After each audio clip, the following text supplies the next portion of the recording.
Overseas military bases are generally about force projection, but Southeast Asia is already a region in which China is quite strong and has already militarized numerous features throughout the South China Sea. So, what does China seek to gain from having a naval facility in Cambodia?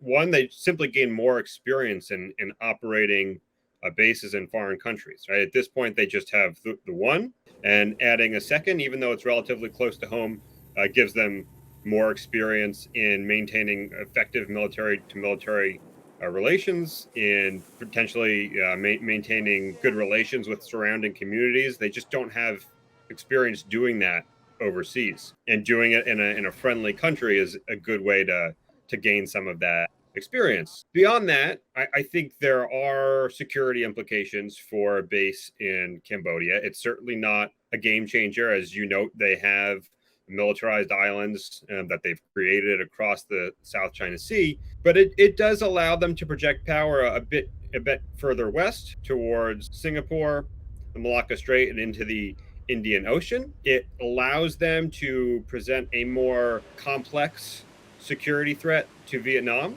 at a time when Vietnam is seeking to draw closer to the United States, and at a time when Vietnam China relations are strained. And it potentially also allows China to more easily present a naval challenge to Thailand. They have a very good relationship with Thailand, but Thailand is also a US ally. According to reports, this naval facility is less than 1 square kilometer in its footprint.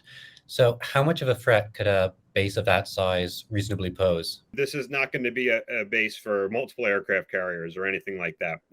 It's a small piece of land.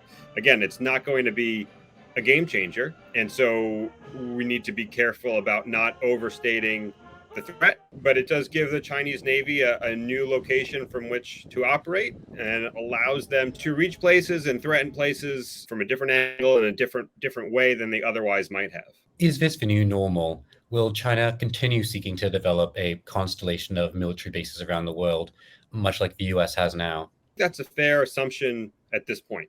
They have been leaning this way, or moving in this direction over the past 10 to 15 years. They've fairly consistently said that they're not going to militarize islands or not going to establish a base in a foreign country, and then have proceeded to do so, first in Djibouti and now in Cambodia. Their recent outreach to Pacific Island nations, in particular the Solomon Islands, I think has the United States and Australia, New Zealand quite concerned. They recently signed a security agreement with Solomon Islands. Immediately, people in Beijing and Honiara were saying that, this is not going to be prelude to a military base. At this point, I think we have to assume that that's certainly a possibility. And I think we're going to see more of these locations pop up around the world as China again learns how to do this.